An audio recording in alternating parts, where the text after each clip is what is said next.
M Jayachandran, നോക്കൂ, ഇവിടെ എന്താണ് സർക്കാരിന്റെ യുവതി പ്രവേശനത്തിലുള്ള ഇപ്പോഴത്തെ നിലപാട് എന്നത് കഴിഞ്ഞ ഒരു മാസമായി CPM-ന്റെ പ്രധാനപ്പെട്ട നേതാക്കളോട് ചോദിച്ചാൽ മറുപടി കൃത്യമല്ല എന്നതാണ് നമുക്ക് അറിയാൻ കഴിയുന്നത്. ഇന്ന് CPM സംസ്ഥാന സെക്രട്ടറിയോട് ചോദിക്കുമ്പോഴും അദ്ദേഹം ഒളിച്ചു കളിക്കുന്ന തരത്തിൽ പല കാര്യങ്ങൾ പറയുകയാണ്. ആവർത്തിച്ച് പറയുന്ന ഒരേ ഒരു കാര്യം, ഞങ്ങൾ വിശ്വാസികൾക്കൊപ്പമാണ് എന്ന് പറയുന്നു.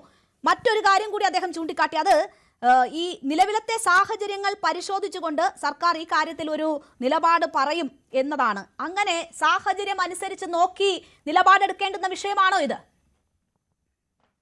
അങ്ങനെയൊന്നുമല്ല. സുവ്യക്തമായ നിലപാട് സംസ്ഥാന സർക്കാരിന് ഇക്കാര്യത്തിൽ ഉണ്ട് എന്നുള്ള കാര്യത്തിൽ ഒരു സംശയവും വേണ്ട. കാരണം ഈ മാധ്യമങ്ങൾ നിരന്തരം പ്രചരിപ്പിച്ചു പോരുന്ന ഒരസത്യം, ഉമ്മൻചാണ്ടി സർക്കാരിന് ശേഷം അധികാരത്തിൽ വന്ന പിണറായി വിജയൻ സർക്കാർ പുതിയ സത്യവാങ്മൂലം സുപ്രീം കോടതി ഇതുമായി ബന്ധപ്പെട്ട് സമർപ്പിച്ചു എന്നുള്ളതാണ്. അങ്ങനെ ഒരു സംഭവമായി നാളിതുവരെ ഉണ്ടായിട്ടില്ല. വസ്തുത എന്താണെന്ന് പറഞ്ഞാൽ 2007 നവംബർ മാസം 13 ഗവൺമെന്റ് സെക്രട്ടേറിയറ്റിലെ ജോയിന്റ് സെക്രട്ടറി ആയിട്ടുള്ള എസ് കലേഷ്, അങ്ങനെ അദ്ദേഹത്തിന്റെ പേര് അങ്ങനെയാണെന്ന് തോന്നുന്നു, അദ്ദേഹം കൊടുത്തൊരു സത്യവാങ്മൂലം, ഗവൺമെന്റിന് വേണ്ടി കൊടുത്തിട്ടുള്ള സത്യവാങ്മൂലമാണ് ഇപ്പോഴും വാലിഡ് ആയിട്ട് സുപ്രീം കോടതിയിൽ ഉള്ളത്. അതിന് യാതൊരു മാറ്റവും വരുത്തിയിട്ടില്ല സംസ്ഥാന സർക്കാർ. പിന്നെ അതിൽ പറഞ്ഞിട്ടുള്ള, അതിന്റെ 4ാമത്തെ പാരഗ്രാഫിൽ പറഞ്ഞിട്ടുള്ള അഡ്വക്കേറ്റ് പ്രശാന്ത് പത്മനാഭൻ അറിയാം, അത് പറഞ്ഞിട്ടുള്ള ഒരു കാര്യം, ഇത് ഒരു തരത്തിലുള്ള ഡിസ്ക്രിമിനേഷനും ഭരണഘടന അനുവദിക്കുന്നില്ല. അതുകൊണ്ട് തന്നെ അത്തരത്തിലുള്ള ഒരു വിവേചനവും സംസ്ഥാന സർക്കാരും അംഗീകരിക്കുന്നില്ല. അതേസമയം ഈ പ്രശ്നം, ശബരിമല സ്ത്രീ പ്രവേശനവുമായി ബന്ധപ്പെട്ട പ്രശ്നം പരിഗണിക്കുമ്പോൾ അതൊരു വിഷയമായി വരികയാണെങ്കിൽ സർക്കാരിന്റെ നിലപാട് ഇതാണ്. ആ നിലപാട് ഈ സമുദായത്തിലെ പ്രധാനപ്പെട്ട ആൾക്കാരെ വിളിച്ചു കൂട്ടുക, ആത്മീയാചാര്യന്മാരായിട്ട് അവരുടെ അഭിപ്രായങ്ങൾ തേടുക, എന്നിട്ട് ആചാര സംരക്ഷണത്തിന്റെ ഭാഗമായി ഒരു സമവായത്തിലെത്താൻ കഴിയുമോ എന്ന് പരിശോധിക്കുക, അത് ഇംപ്ലിമെന്റ് ചെയ്യുക. ഇതാണ് നിലപാട്. ഇത് 2007 നവംബർ 13 സമർപ്പിച്ചിട്ടുള്ളതാണ്.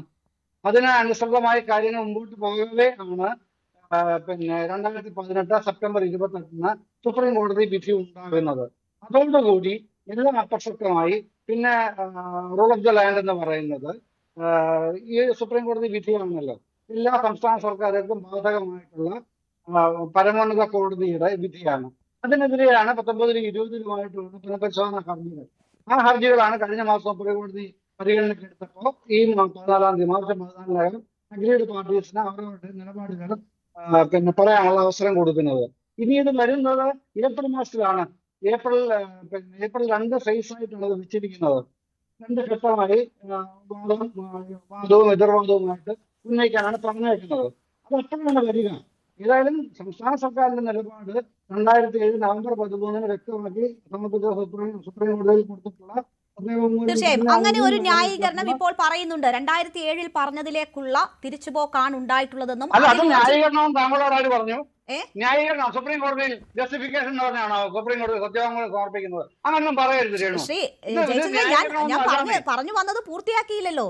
ഇപ്പോൾ കഴിഞ്ഞ തവണ ഈ വിഷയം ഉയർന്നപ്പോൾ നിയമമന്ത്രിയോട് ചോദിക്കുമ്പോഴൊക്കെ ഈ രീതിയിലുള്ള വിശദീകരണം തന്നു. സമാനമായ കാര്യമാണ് താങ്കളും ചൂണ്ടിക്കാട്ടിയത്. പക്ഷേ ഈ നേതാക്കൾ, മുഖ്യമന്ത്രി ഉൾപ്പെടെയുള്ളവർ യുവതി പ്രവേശന വിധി വന്ന സമയത്ത് എന്താണ് പറഞ്ഞത് എന്നത് നമുക്ക് മുന്നിലുള്ള കാര്യമാണല്ലോ. യുവതി പ്രവേശനത്തിന് എങ്ങനെയാണ് നിലപാടെടുത്തതെന്ന് നമുക്ക് മുന്നിലുള്ളതാണല്ലോ. അവർ പറഞ്ഞത് എന്താണെന്ന് അറിയാമല്ലോ. എതിർ അഭിപ്രായം പറഞ്ഞ അന്നത്തെ ദേവസ്വം ബോർഡ് പ്രസിഡന്റിനെയും ദേവസ്വം മന്ത്രിയെയും തിരുത്തിയത് എങ്ങനെയാണെന്ന് നമ്മൾ കണ്ടിട്ടുണ്ടല്ലോ. മാത്രവുമല്ല, നവോത്ഥാന മതിൽ തീർത്തുകൊണ്ടും നവോത്ഥാന സന്ദേശങ്ങൾ നൽകിക്കൊണ്ടും എങ്ങനെയാണ് അവർ ഈ സന്ദേശം പ്രചരിപ്പിച്ചതെന്ന് നമ്മൾ കണ്ടിട്ടുണ്ടല്ലോ. അതൊരു നിലപാട് ആണ് എന്നതാണല്ലോ ഞാൻ ഉൾപ്പെടെയുള്ള ആളുകൾ അങ്ങനെയാണ് കരുതിയിരുന്നത്. അതൊരു നിലപാട് പ്രഖ്യാപനമാണെന്ന്, അതൊരു പുരോഗമന നിലപാടായിരുന്നു. അത് മാറ്റം വന്നിട്ടുണ്ടോ? ഇപ്പോൾ ആ കാര്യം ആരും പറയുന്നില്ല. ഞാൻ പറഞ്ഞില്ല, ഇത് നമ്മൾ സുപ്രീം കോടതി വിധിയെ പോലും തെറ്റായി വ്യാഖ്യാനിക്കാൻ തുടങ്ങുന്ന നിലപാടുകളോടും നടപടികളോടും എന്താണ് പറയാൻ കഴിയുക?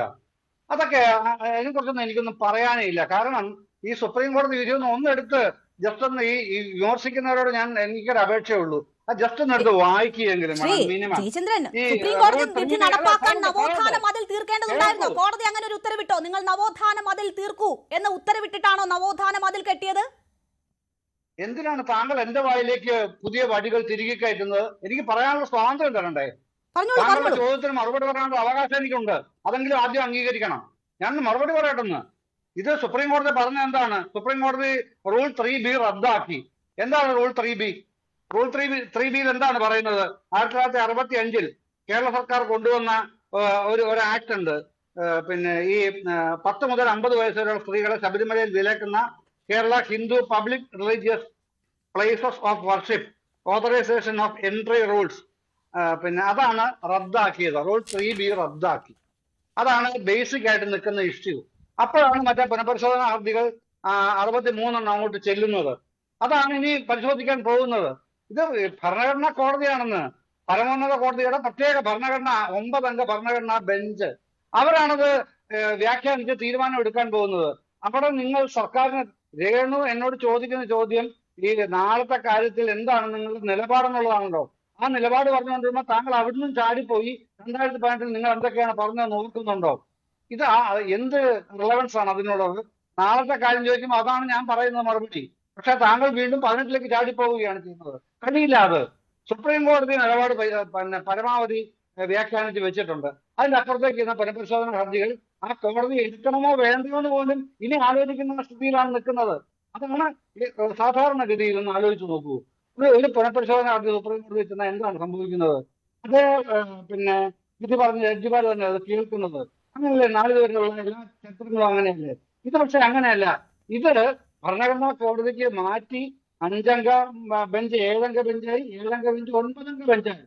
ആ തരത്തിൽ വളരെ വൈവിധ്യപൂർണമായ ഒരു വിധി ഇക്കാര്യത്തിൽ വരണം. എല്ലാ കാര്യങ്ങളും കോംപ്രിഹെൻസീവായിട്ട് പരിഗണിക്കണം എന്ന് കോടതി തന്നെ കാണുകയാണ്.